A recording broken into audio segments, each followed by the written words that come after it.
programa de hoje, o ex-vice-presidente da nossa nação. O povo espera, a hora exige, o Brasil merece.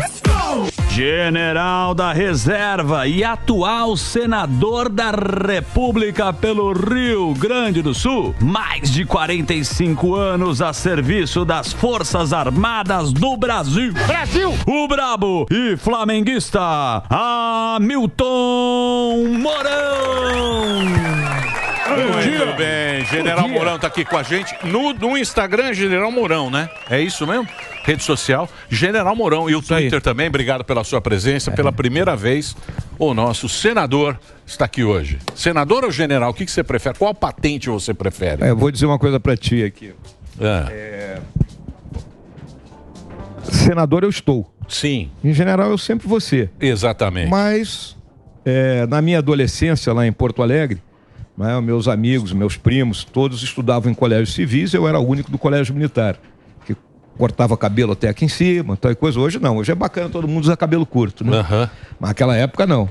E aí todo mundo me chamava de Milico. Então tu pode me chamar de Milico, não tem problema. Então vamos chamar de Milico. Ó, o Milicão. General. E por que o Rio Grande do Sul tem essa tradição militar, o general? O Rio Grande do Sul foi o encontro da América Portuguesa com a América Espanhola, onde houveram os grandes embates de traçar as nossas fronteiras. Então foi um estado que nasceu, né, sob a pata de cavalo, risco de espada, lança, choque. Então, e ao longo da história militar do Brasil, houve sempre uma guarnição militar muito grande no Rio Grande do Sul. Tá vendo? Uma pequena aula de história para vocês. General manja. Pois não. Vamos lá. Ô, general, o que mudou, pra gente entrar já na questão política, o que mudou dos 4 anos do Bolsonaro para agora, na tua opinião, como político? Olha, o que a gente vê é um governo que foi eleito sem projeto, né? Um projeto de Brasil, efetivamente. Parece que o governo foi surpreendido com a eleição. O governo arma um ministério enorme, com dificuldade para distribuir esse ministério. Ao mesmo tempo, houve um Congresso eleito que não tem nem de perto uma maioria que dê apoio ao governo, pode ter maiorias transitórias, dependendo da proposta que vier de lá.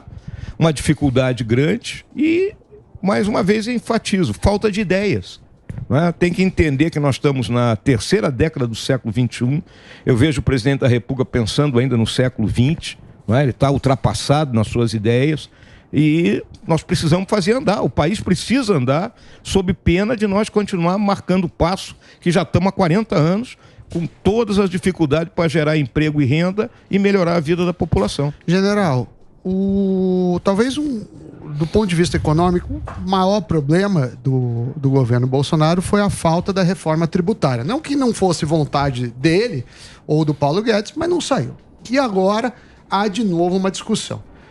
O senhor é do Amazonas originalmente e há uma questão tributária muito específica sobre o Amazonas, que é a zona industrial, antes conhecida como Zona Franca. Como você vê essa questão e como o Senado está se posicionando para essa reforma tributária? Olha, eu sou um defensor da reforma tributária, Sana. Na realidade, eu não sou no Amazonas, eu sou gaúcho mesmo. O meu pai é que era amazonense. Meu pai é que era amazonense. Tem família. Não leu. Wikipedia. Tá sabendo legal. Eu tenho família pelos dois lados. É que ele se considera indígena. A minha mãe é gaúcha e a minha avó, meu pai, minha avó era amazonense, né? Pelo lado de pai. Só para esclarecer isso aí. Essa questão, né? Nós temos uma série de subsídios, né? Hoje chegam aí a 360, tem gente que diz que é mais de 500, é um número meio enfumaçado. E um deles é o da Zona Franca de Manaus, que ela tem, né, um valor por reter gente na região, por permitir uma geração de emprego naquela região, e o gasto tributário dela está na faixa aí de uns 28 bilhões. Então eu acho que ainda é um gasto que dá um retorno, porque qual é a minha visão?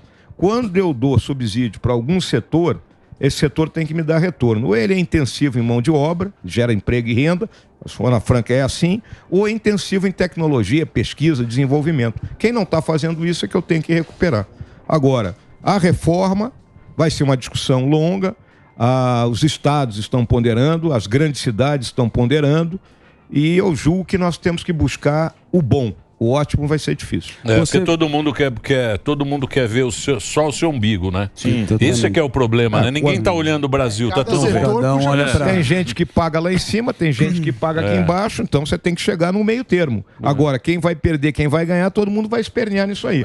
Eu vejo hoje que o melhor seria a gente partir para uma simplificação, como é a proposta lá do meu colega Oriovisto Guimarães, né, de você unificar a legislação do ICMS, unificar a legislação do ISS, que é o grande problema que existe hoje, e depois a gente partir para pequenos ajustes. Você trabalhou muito tempo e teve destaque, obviamente, né, na vice-presidência e teve esse protagonismo, que várias vezes você deu várias entrevistas falando quando o Bolsonaro estava lá. O que você acha desse momento do Bolsonaro? Você está alinhado com ele, se ele merece ser inelegível? Você fez o Pix pro Bolsonaro? Não, eu acho que ainda não é necessário fazer o Pix para ele. Tem que fazer, porque diz que o cara tá... É uma perseguição, né? Vocês viram, eu estava assistindo ali o que o Roberto Mota estava falando, que é uma pessoa que eu admiro muito. O livro, que é da segunda edição, eu já li a primeira edição, realmente é uma obra muito bem feita, né? O Bolsonaro vem sofrendo uma perseguição política, está se usando do sistema jurídico policial para perseguir o Bolsonaro. Então, esse caso agora do julgamento da inelegibilidade dele, por cada reunião que ele fez com os embaixadores, com o presidente da República, quando você compara com a absolvição que houve da chapa Dilma Temer em 2017, é vergonhoso. Então, quer acusar o cara, procura outra coisa para acusar o cara, mas não por isso. Mas é por quê? Exatamente por aquilo que o Roberto Mota falou. O Bolsonaro é um símbolo. E para essa gente esse símbolo tem que ser derrubado, lamentavelmente. Ô senador, mas o que é melhor? O Bolsonaro fora do esquema, ungindo alguém, ou o Bolsonaro enfrentando o Lula lá na frente com 80 quantos anos o Lula vai estar? 81. Mas tá com a Janja, né? Tá. A Janja que tá... Não vamos entrar nesses detalhes. Exatamente, é melhor, general. O que você acha melhor? O Bolsonaro só fazendo o jogo lá ou o Bolsonaro mesmo saindo para... Independente dele estar elegível, né? Vamos colocar assim, desde que ele não fique inelegível, não significa que ele vá concorrer. Ele pode chegar à conclusão que é melhor ele concorrer para o Senado ou qualquer outra coisa e indicar outra pessoa para concorrer a presidente. Mas eu acho que a justiça tem que ser feita em relação à pessoa do Jair Bolsonaro. E querer condená-lo por algo que não é condenável, eu acho que é um absurdo. Então, mas a justiça está meio zoada. É a mesma coisa o negócio do Zenin.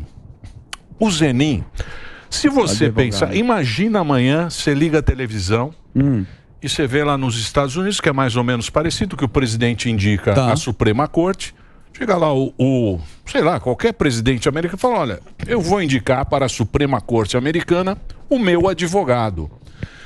É impossível isso acontecer. Você nunca vai ver isso acontecer na maior democracia que é os Estados Unidos. Já aconteceu, mas então, já aconteceu lá? Já aconteceu. Aconteceu quando? Aconteceu com o Lyndon Johnson, que ele indicou o Abe Fortas no ano de 1965 para ser membro da Suprema Corte. Ele tinha sido advogado do Lyndon Johnson num processo nas eleições de 1948 e o Abe Fortas só durou 4 anos, 5 anos na Suprema Corte, porque logo depois surgiram várias acusações de corrupção e ele teve que renunciar. Mas aconteceu isso nos Estados Unidos e foi um problema muito grande. Agora, nós temos um exemplo aqui no Brasil, que é um grande exemplo, que o Sobral Pinto era advogado, Juscelino Kubitschek, o Juscelino quis indicá-lo para juiz da Suprema no nosso STF, e o Sobral Pinto disse que não poderia aceitar, porque se ele votasse contra algum processo que o Juscelino sofresse, ele seria um traidor. Se votasse a favor, seria um vendido. Sim. Então, como é que você viu essa indicação aí, do... Eu votei contra, o doutor Zanin sabe disso muito bem, né? Eu coloquei isso muito claramente para ele, porque fere o princípio da impessoalidade e ele não tem notório saber jurídico. Né? Ele é um excelente advogado? É um excelente advogado, mas isso não significa notório saber jurídico. E o que o senhor acha do Senado, que meio que se curvou, né? Teve muita gente que elogiou, disse contrário ao que o senhor acabou de dizer, que ele tinha, sim, um notório saber jurídico. E não só isso, eu queria saber a posição e a visão do senhor lá no Senado com vários senadores que parece que tem meio rabo preso, tem vários pedidos. Vem senador aqui e fala que, né, não está tendo excessos por conta do STF, que tem alguns ministros que, aliás, nenhum ministro está cometendo nenhum tipo de excesso, isso. Eu queria saber a opinião do senhor. A minha opinião é clara, todo mundo lá dentro do Senado sabe qual é a minha opinião, é a minha visão sobre o que ocorre hoje no sistema jurídico brasileiro. Nós estamos vivendo uma exceção. Sim. Não é? A partir do momento que você tem uma pessoa que ele é vítima, investigador, denunciador e julgador, está errado isso aí. Não é? Isso não pode. Eu tenho, e foi uma das perguntas que eu fiz para o Zanin, e que ele não me respondeu. Não é? Assim como perguntei para ele se ele, como ministro, aceitaria receber dinheiro para fazer palestra para a empresa privada. Perguntei para ele se ele, como ministro, aceitaria participar de eventos do Brasil no exterior pago por advogados. Né? Ele não me respondeu nada disso aí. Tá? Saiu pela tangente. Então, são problemas que eu vejo e que nós, dentro do Senado, temos que corrigir. Existem projetos lá dentro do Senado. Nós temos que cobrar do presidente do Senado, do meu amigo Pacheco, porque o Pacheco, no discurso de posse, ele disse que ia colocar em votação todos os projetos referentes a mudanças na Suprema Corte, com mandato, questão de decisão monocrática e outros, e até agora passou-se o primeiro semestre e nada ocorreu. Só para completar, Sammy, perdão. O senhor acha que essas coisas não são colocadas em pautas? Por quê? Porque tem muito senador ali, obviamente sem citar nomes, que tem um rabo preso, porque aquele fica infinito, né? Quem vigia o vigia? É o Senado que vigia os caras e os caras julgam o Senado. É muito rabo preso? É só daqui 4 anos para resolver isso aí com novos senadores, não? Olha, o que eu vejo ali é o seguinte, o Senado é um grupo de gente mais velha, são mais ponderados, é diferente da Câmara. Você vai na Câmara e vai no Senado, são 2 ambientes totalmente distintos. Sim. Até pela quantidade... É Blue Label. Até pela Blue Label. Só 18, 21 anos lá, o até pela quantidade de gente que existe lá dentro, né? Então há mais uma certa ponderação. Seria muita leviandade minha chegar e dizer que fulano, beltrano, cicrano tem rabo preso, né? O que eu vejo é que às vezes há um receio de alguma mudança. Mas o Senado tem que entender, porque é responsabilidade dele, esse clamor que hoje a população brasileira coloca. E não tem um lugar que eu vá que eu não seja cobrado por isso. Falando em cobrança, general, teve o arcabouço fiscal. No meu entendimento foi um erro, porque a gente tinha o teto de gastos, inclusive podia cair em impeachment algum presidente que não cumprisse. O arcabouço de gastos, ele faz um patamar mínimo de gastos que, mesmo se não obedecer, pode estourar a dívida pública. O seu voto foi a favor do arcabouço. Eu queria saber se teve algum motivo especial para isso. Por que não manteve o teto? Olha, o teto de gastos, eu vou dizer para ti, Sana, quando ele surgiu, eu era secretário de Economia e Finanças do Exército. Naquela ocasião, eu reuni, na reunião do alto comando do Exército, e mostrei o que ia acontecer aqui no Brasil com aquele regime, que era necessário naquele momento para dar um freio de arrumação nos gastos públicos, já que desde 91... todos os governos aumentaram o gasto público em relação ao PIB. Na Dilma. Exceção de um governo, o governo de Jair Bolsonaro. Foi o único que não aumentou o gasto em relação ao PIB. Essa é uma realidade e que a grande imprensa não divulga. Lamentavelmente isso aí. Mas voltando à questão, o teto ele tinha uma regra que ele engessava o orçamento de tal forma porque tinha despesas que aumentavam mais que as outras. E passou a contrair o quê? As discricionárias, investimento e o dia a dia do governo. Então era necessário uma mudança da regra. O arcabouço, de uma maneira geral, ele é interessante. Mas o que nós estávamos apostando, o nosso grupo, nas 4 emendas que nós colocamos? E a principal delas era a emenda do senador Ciro Nogueira, que colocava vamos dizer assim, um controle na relação dívida-PIB.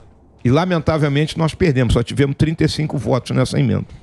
Mas o arcabouço é aquilo que eu digo. Era uma linha de ação tiririca. Pior que tá, não fica. Ela tinha que ocorrer. Ô, general. Ela tinha que ocorrer.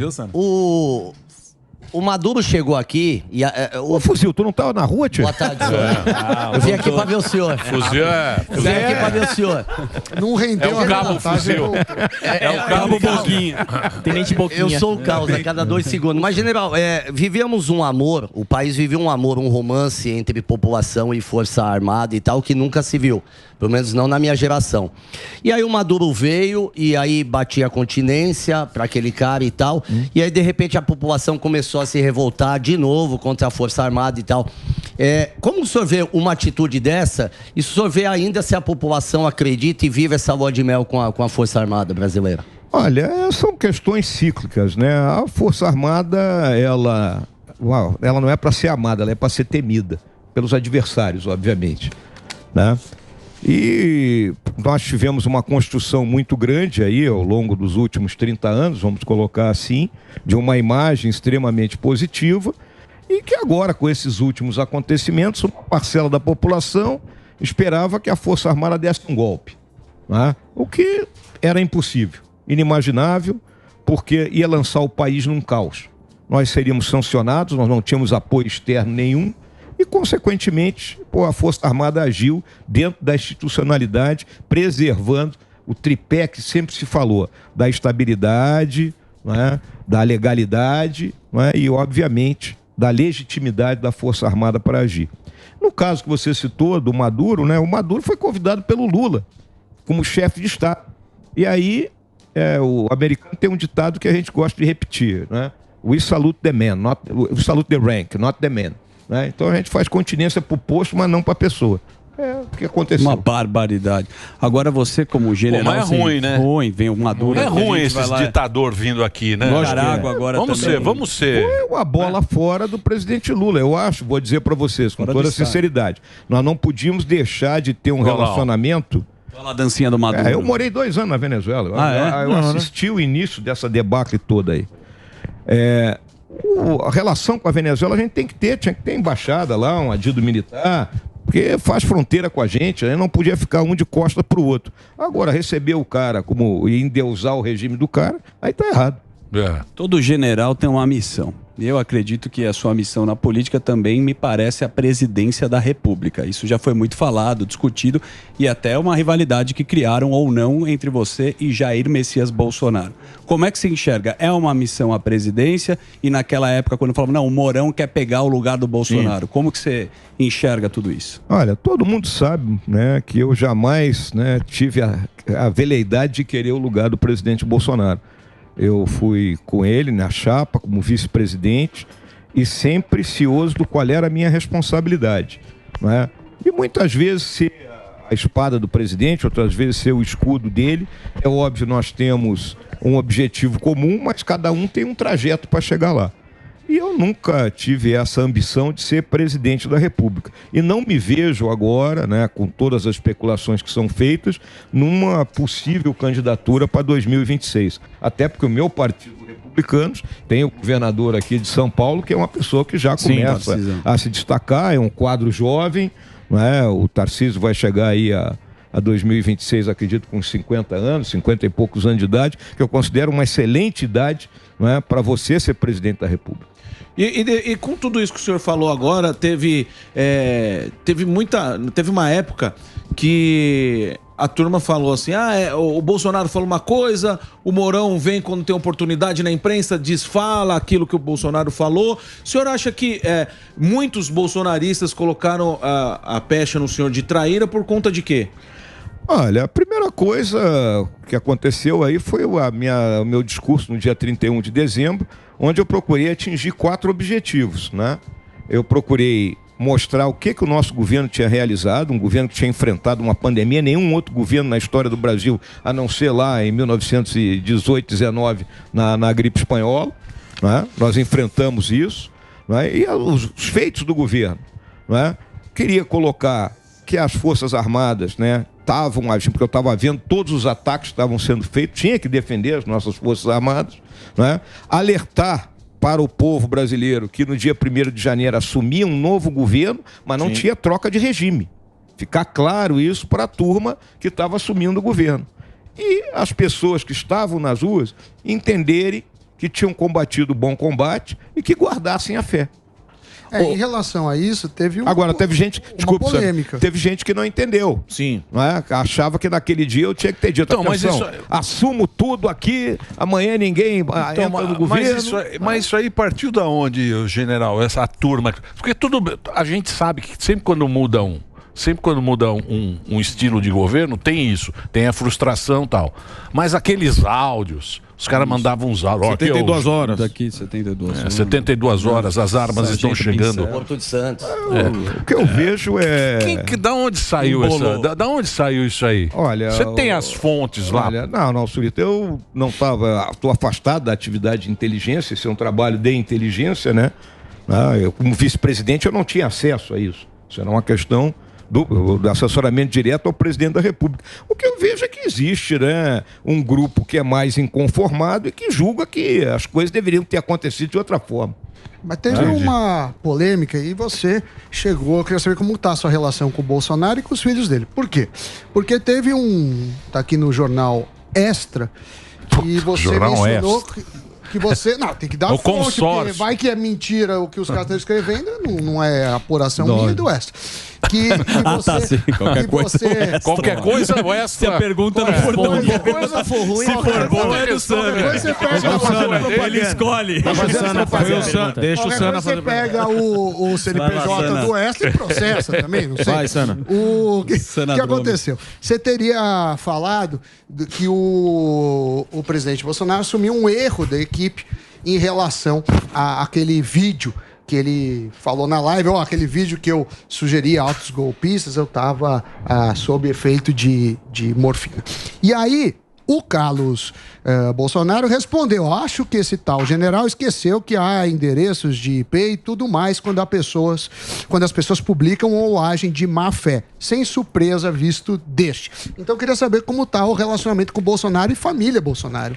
Olha, eu tenho um relacionamento muito próximo com o meu colega de Senado, Flávio, com quem a gente se dá muito bem. O presidente, ele mora até perto de mim, né? Mas ele está nessa pressão que ele está vivendo, né?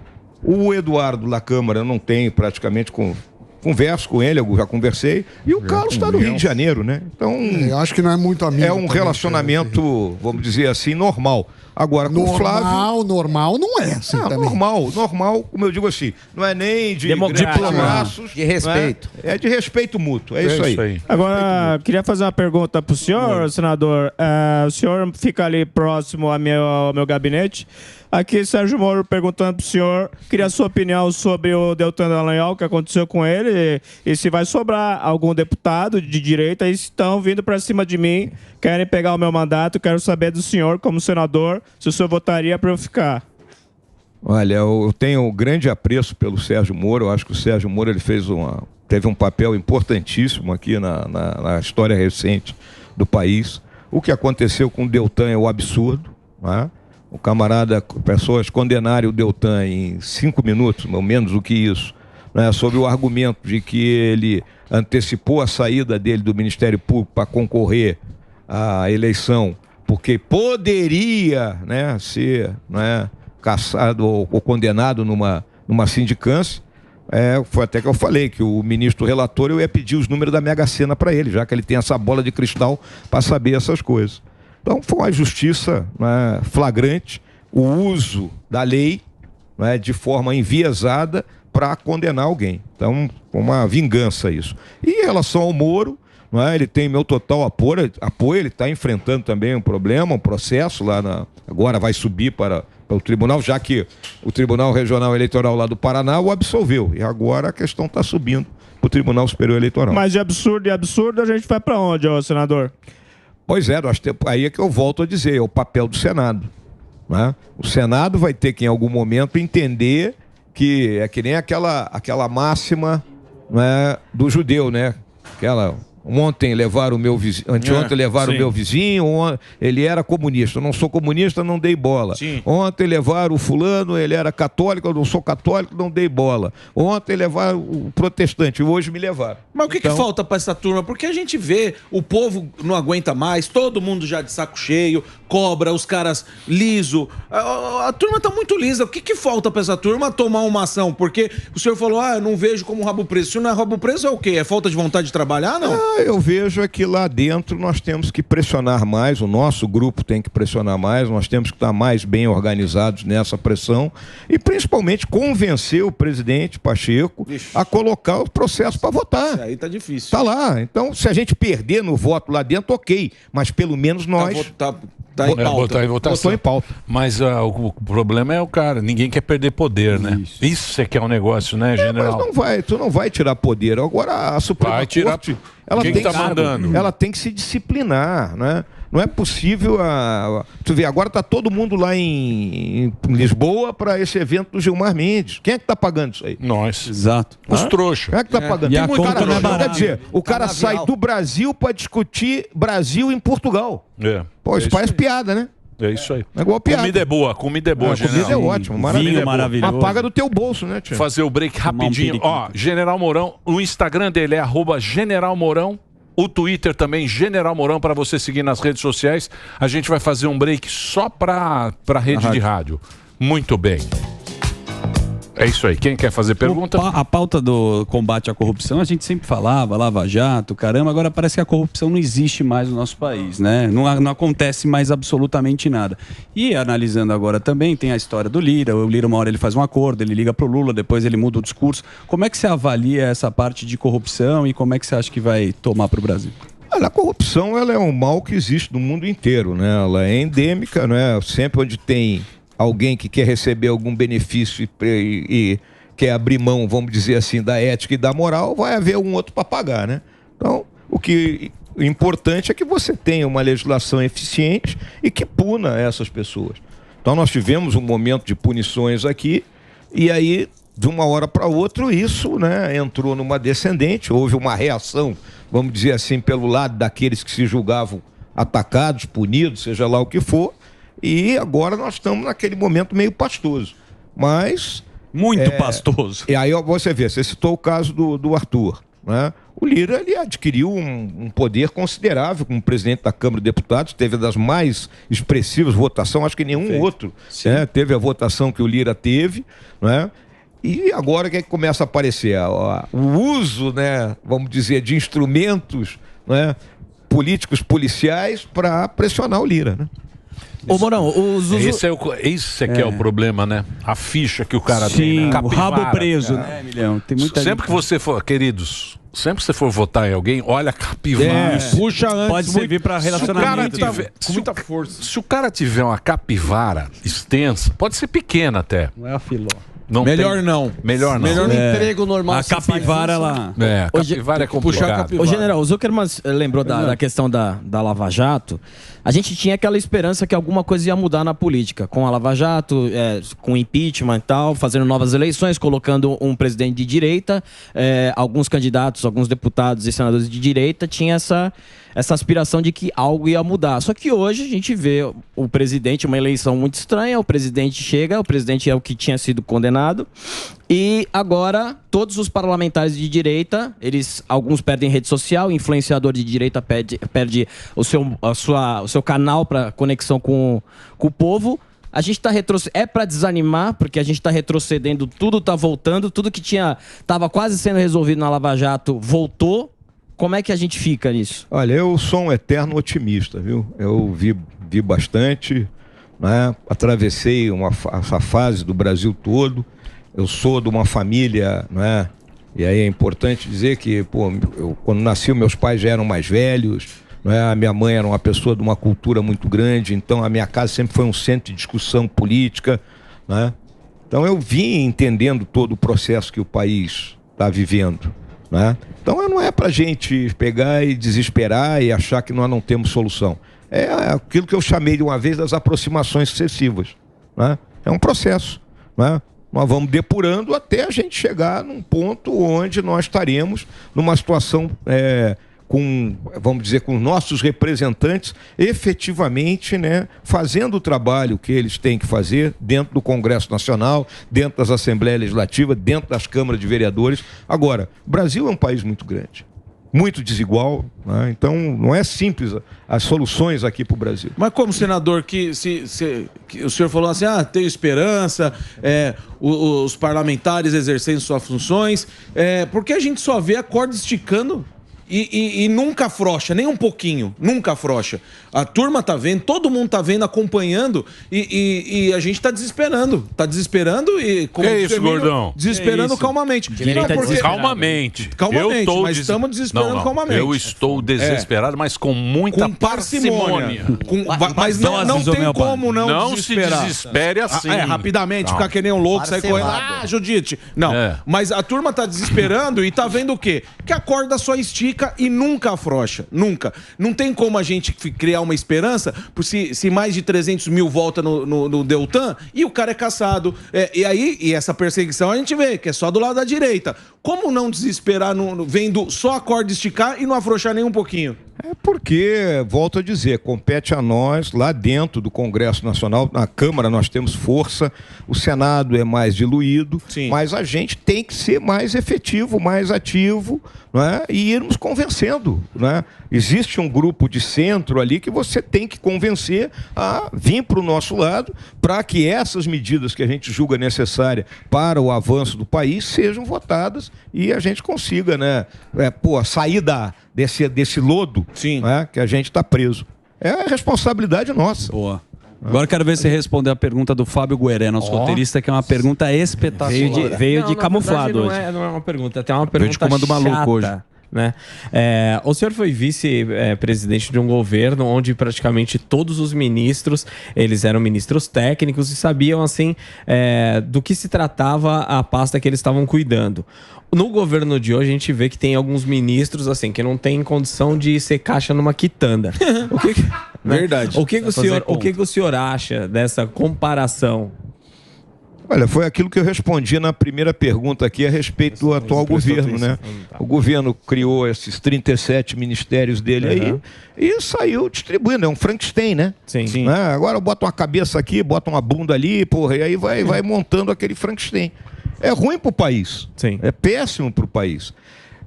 Não é você ter só ministro técnico ou você ter só político. Se você tiver um bom político que saiba se cercar de excelentes assessores e que seja um cara que saiba tomar decisão, tá muito bem, excelente. Agora, se o cara vai para dentro do ministério para fazer business, aí tá errado. Aí, general, mas aí, o senhor, na eleição que vocês perderam, muita gente, óbvio, se candidatou e foi no embalo e era do lado do Bolsonaro e tal. O senhor acha que teve e ainda tem muitos excessos, assim, de tuitada, de falar o que quer, porque, queira ou não queira, a galera que foi eleita nas costas, vamos dizer assim, sem denegrir, do Bolsonaro, meio que se achava que podia tudo e tuita o que quer e faz o que quer. Você acha que essa eleição também se perdeu por muitos excessos, não do presidente nem de vocês, mas dessa turma que veio pelas costas do Bolsonaro? Não, eu vejo que nós perdemos a eleição no detalhe, né? Então, nós sofremos, o nosso governo, eu acho que foi o governo mais atacado da história do Brasil. Sem dúvida. Antes da gente assumir, nós já estávamos sendo atacados. Antes de assumir, eu vou dizer uma coisa aqui para vocês. Eu respondi a N perguntas de colegas de vocês se ia ter golpe, isso antes de assumir. Sim. Já sobre autoritarismo, era tudo nesse sentido. E desde o primeiro e segundo, toda e qualquer palavra do presidente, toda e qualquer atitude do presidente era detonada, na mídia de uma forma geral. É só você comparar com o que acontece com o Lula. Vocês estavam tocando aqui há pouco nas viagens internacionais do Lula, do gasto. O pessoal passa pano. Passa pano. Tá bom, o cara, se ele gastou 24 milhões de viagem internacional, mas deu retorno pro país, beleza, agora espreme isso aí e vê se deu retorno. Tem nada, só discurso bonito no exterior. Então, e o Bolsonaro, quando acontecia qualquer coisa dessa, era um escândalo, né? Então, nós fomos muito atacados. E isso, vamos dizer assim, parcela dos nossos eleitores, né? Foram, vamos dizer assim, sofreram uma lavagem cerebral disso aí. E deixaram de ir votar ou não votaram na gente. Milhões, isso. Né? Fez o L embaixo da mesa. Aqui tem um monte, general. Agora tá todo mundo chorando aí. Aqui. Não, só lamento. Aqui teve um monte. Lamento. Olha, eu não tô nem aí. Para mim, tudo a mesma coisa. É tudo a mesma coisa. Aqui a turma chora agora. Nem ele, e o pai não vê. Agora você fala que você tá otimista, mas não parece que não tem nem direita nem esquerda no Brasil, que falam que sempre tem o centrão. E de novo a gente tá tendo que se curvar para o centrão. Eu vou dizer para ti, né? Eu sou um crítico da questão de direita e esquerda, porque eu acho que isso é algo que já é do século XX. Isso vem da Revolução Francesa, não é? Onde na Assembleia dos Estados Gerais quem se sentou à direita do rei eram os nobres, então era a direita, não dava bola para o povo, e a esquerda sentou a turma revolucionária, mais o clero. Então daí nasce esse conceito. Tá. Hoje o que eu vejo é que nós temos uma disputa entre duas formas de pensamento. O pensamento liberal, que é aquele que entende, né, dos direitos naturais, do conservadorismo, não é, da liberdade econômica, não é, de leis que facilitem o empreendimento, e a outra turma que acha que o Estado é o senhor todo-poderoso. Essa é a grande discussão central aqui no nosso país, e que nós, que temos a visão liberal, que é aquela que realmente dá margem para que a pessoa progrida, para que gera emprego, para que gera renda, que melhora a vida de todos, nós temos que fazer valer isso aí. Eu acho que essa é a grande discussão. Pô.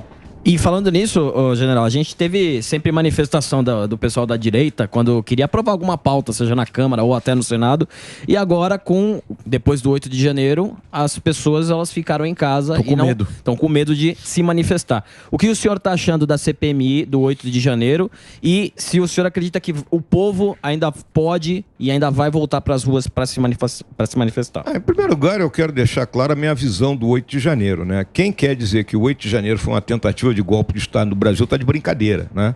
Seria o golpe mais tabajara do mundo, né? Sim. Porra, o pessoal achava que a meia dúzia que invadiu o Congresso, o Palácio do Planalto e o STF iam ficar sentados lá dentro e dizer, agora eu sou o presidente do Brasil e está comigo. Não. O que houve ali foi uma manifestação que, por incompetência, imperícia e negligência dos organismos governamentais encarregados de prover a segurança na esplanada dos ministérios, desandou numa baderna. É isso que tem que ser tratado. Os baderneiros, os efetivos baderneiros, quem quebrou, que não sei o quê, que seja condenado. E todos nós sabemos que uma condenação dessas aí é crime menor. Não é? Muito vai pagar a cesta básica, o outro vai pegar uma condenação de 2 anos com sursis, não tem. Não é? É o que está na nossa lei. Então, aí, mas o cara quer agravar aquilo dizendo que aqueles caras se reuniram para dar um golpe de Estado no Brasil. Então, mas aí faz sentido aquela narrativa de falar que o Bolsonaro era para dar um golpe.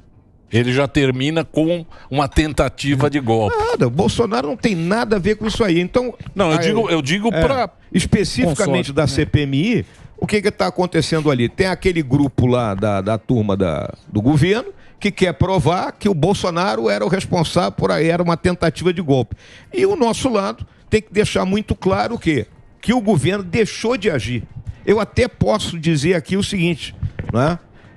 Fazia uma semana que os caras assumiram o governo, estavam tomando pé, acharam que não ia dar nada. Janeiro, eu sempre disse, se alguém quer declarar guerra ao Brasil, declara guerra em janeiro, porque tá todo mundo de férias. Sempre falei isso aí. E domingo à tarde. Né? Domingo à tarde, domingo à tarde. Sem futebol, né? Churrasco, enchido a cara, tava tudo torando em casa. Então é isso que aconteceu. Tudo torando é bom. É o novo bom dia. Ô, general, deixa eu aproveitar aqui, a gente tá falando muito do Brasil e tal, é importante, mas eu queria saber da sua experiência que você tem como militar, esse negócio lá o Putin, lá, na Ucrânia. Como é que você está vendo isso aí? Olha, a gente tem que conhecer a história da Rússia, né? O Churchill dizia que a Rússia era a esfinge, né? E a Rússia, ela, ao longo aí dos últimos 500 anos, ela foi invadida umas 6 vezes, né? A partir daquelas planícies do norte da Europa. Então aquilo é dentro da filosofia dos líderes russos, tem essa questão da segurança. E a linha dos países bálticos, da Polônia, da Bielorrússia, da Ucrânia, da Moldávia, é a linha de segurança deles. A partir do momento que houve o avanço da OTAN para lá e da União Europeia, o Putin resolve reagir porque ele acha que tem que manter a Rússia grande. Para o lado ali dos Tajiquistão, Turcomenistão, ali ele consegue controlar. E esse lado ele não conseguia controlar. Ele reage tomando a Crimeia, né? Toma a Crimeia no ano ali de 2014. Vamos lembrar que a Crimeia, até 200 e poucos anos atrás, era a russa, e depois, eu acho que foi em 1950 e poucos, o Nikita Khrushchev, que era ucraniano, deu a Crimeia para a Ucrânia. Né? Bom, se dissolve a União Soviética, a Rússia ali é o principal porto que ela tem, que é Sebastopol, tá lá. Sim. É o único porto de água quente que ela tem. Então ela precisa daquilo. Então ele foi buscar aquilo ali. E aí ele passa a fomentar uma revolta no país, no leste do país. E termina por invadir, né? Uma invasão injustificada. E agora se trava uma guerra à morte ali, né? Que eu não vejo hoje, não é, luz no fim do túnel nessa guerra. Virou guerra de trincheira, né? Os mercenários virou é um mercado, né? E você tem a questão da milícia, essa aí da Wagner, né? Que já atuava por procuração russa, aí atuou lá na Geórgia, né? Está atuando ali na região do Sahel, na África, né? Então a Wagner está atuando em vários lugares do mundo aí. E alguma coisa aconteceu que eu não tenho essa informação, que levou ao Prigozhin a fazer essa revolta contra o Putin. E minha visão, né? O Putin vai passar o rodo no Prigozhin em algum momento. Pode ter certeza. Então, mas diz que o Prigozhin... Já tentaram, né? Então, era isso que eles estavam diz que ele foi lá para a Bielorrússia, que ele acertou lá com o Mas a Bielorrússia, a mão do Putin chega lá. Você acha que vão meter um polônio no Prigozhin? Alguma coisa vai acontecer. Careca vai pro saco? Vai demorar muito pela história do Putin. Agora me fala uma coisa, general, esse negócio de terceirizar a guerra, assim, de ter esses grupos, porque é grande esse grupo dele, né? O grupo 20 mil, desse né? maluco é bastante gente, né? Meio um exército. Olha, isso nasce na campanha contra o terror. Na guerra contra o terror surgem essas companhias militares no nosso lado. A primeira que aparece aí é a Blackwater, né? Então a Blackwater operou lá no Iraque, tem várias, né, histórias a respeito aí. Essas companhias estão atuando no mundo inteiro.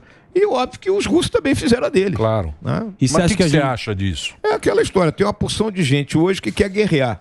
Né? E existem pequenas guerras ao redor do mundo, como sempre houveram. Né? Quando a gente pega, muitas vezes, sempre tem que olhar a história. Né? Ali, a segunda metade do século XIX, até entrar na Primeira Guerra Mundial, parece que não houve grandes conflitos no mundo. Mas houveram várias pequenas guerras por procuração, por causa do colonialismo, tanto na África como na Índia, né? Etc. E tal. E agora está acontecendo a mesma coisa. E o Brasil tem que se posicionar. O que você achou do Lula para tomar uma cervejinha? Você, como general, você falaria com o Zelensky, falaria lá com o Putin? Qual é a posição se você tivesse levava o Putin no cargo? O jogo do Flamengo. Como diria o Robin para o Batman, santa ingenuidade. Não dá. O Brasil ele se posicionou claramente contra a invasão. Os nossos princípios de relações internacionais são claros, né? E agora tem que buscar um processo de paz ali que não é simples, né? As Nações Unidas têm que trabalhar nisso aí. E as Nações Unidas, já de algum tempo, elas perderam sua capacidade de agir, né? A Organização das Nações Unidas. Força, né? O caso típico foi da pandemia, né? O que a ONU fez na pandemia? Nada. Porcaria nenhuma. Então, esse é que é o negócio, né? Tem líder. Então, o líder fraco, líder ocidental fraco. Frouxo. Tem o Biden, que o Biden tá mais pra lá do que mas não sabe pra onde anda. Se Lula, se desce escada, se rola. Nem anda. O nosso grande líder pode ser Luiz Inácio.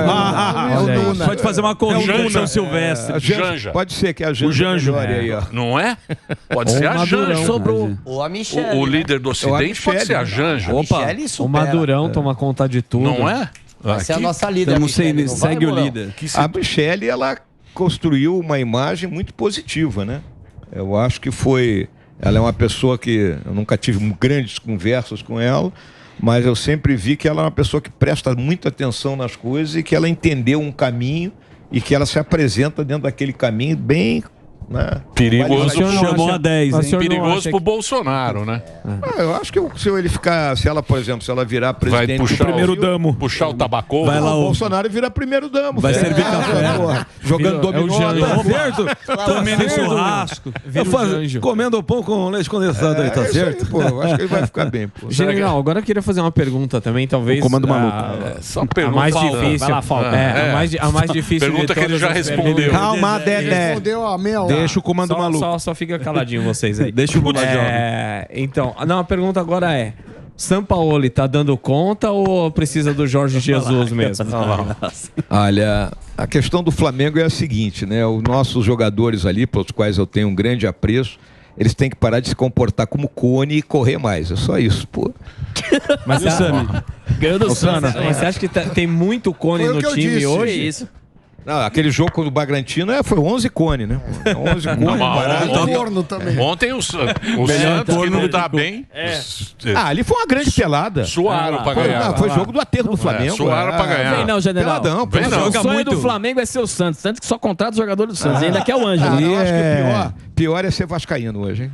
Mais difícil. Mais difícil. Não, e quem diria que o Botafogo tá onde tá, né?